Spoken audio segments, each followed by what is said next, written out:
Halo teman-teman, kembali lagi di podcast Sejarah Peradaban Islam, di mana kita bakal ngebahas tentang sejarah Islam di Andalusia yang seru dan bakal diulik bareng-bareng di sini. Betul banget, Andalusia ini bukan sekedar wilayah di Spanyol, tapi dulu menjadi pusat ilmu dan kebudayaan dunia selama hampir 7,5 abad. Jadi episode kali ini kita bakal seru banget nih. Kita bakal dari awal bagaimana Islam bisa masuk ke sana.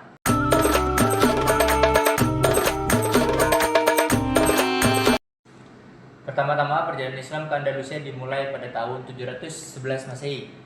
Saat itu Spanyol masih dikuasai kerajaan Visigoth dan kondisi mereka sedang kacau banget nih, banyak konflik internal dan rakyat hidup sulit.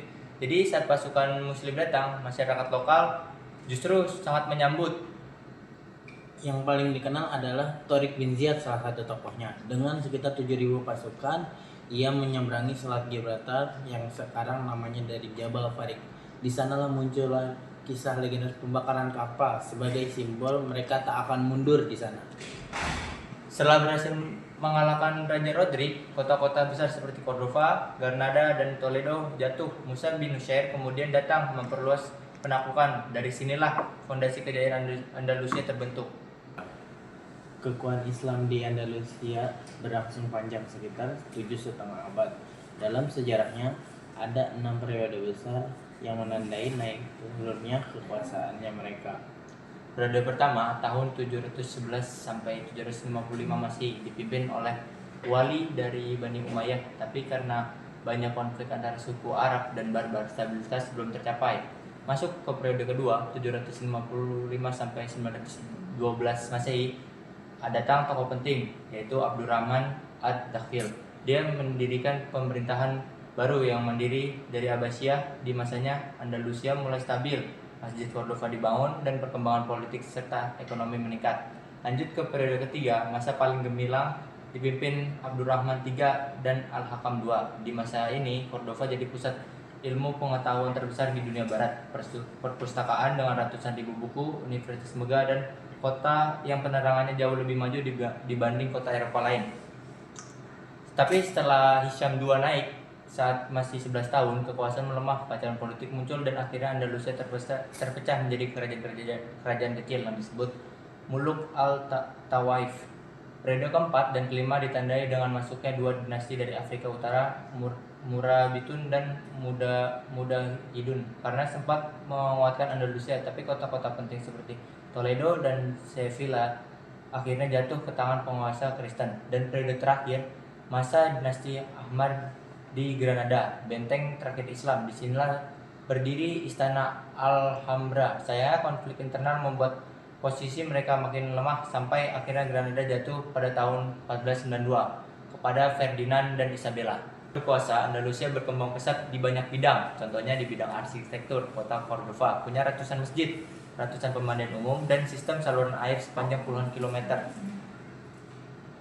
Granada menjadi pusat, Alhambra sebagai ikon kejayaannya, Toledo sebagai pusat penerjemahan ilmu pengetahuan, sementara Sevilla tumbuh sebagai pusat perdagangan terbesar di daerahnya.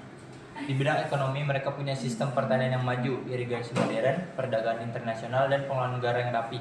Abdurrahman an-Nasir bahkan membagi anggaran negara dalam tiga pos, yaitu militer, pembangunan, dan dana cadangan. Dalam perkembangan ilmu, Andalusia jadi rumah bagi para ilmuwan. Ada Abbas Ibn Farmas dalam bidang sains, Al-Qurtubi dalam tafsir, hingga Ibnu Bajjah dalam filsafat. Sistem angka yang kita pakai sekarang juga tersebar di Eropa lewat ilmu Andalusia. Pendidikan pun sangat maju. Pemerintah membangun sekolah, perpustakaan, dan pusat ilmu. Pada masa Al-Hakam ada 27 sekolah besar dan lebih dari 70 perpustakaan di Cordova. Koleksi bukunya mencapai ratusan ribu. Sayangnya, kejayaan itu tidak bertahan lama. Ada beberapa faktor besar Islam. Yang pertama itu konflik panjang kaum muslimin dan Kristen. Yang kedua, tidak adanya ideologi pemersatu. Sebagian penduduk-penduduk lokal merasa tidak setara oleh sebagai penguasa Arab. Yang ketiga, munculnya masalah ekonomi. Banyak penguasa yang fokus pembangunan kota tapi kurang memfokuskan stabilitas kota. terus perebutan kekuasaan yang banyak terjadi. Dan yang terakhir itu Andalusia semakin mengisolasi dunia Islam. Ketika kerajaan Kristen di utara semakin kuat, Andalusia justru malah semakin melemah.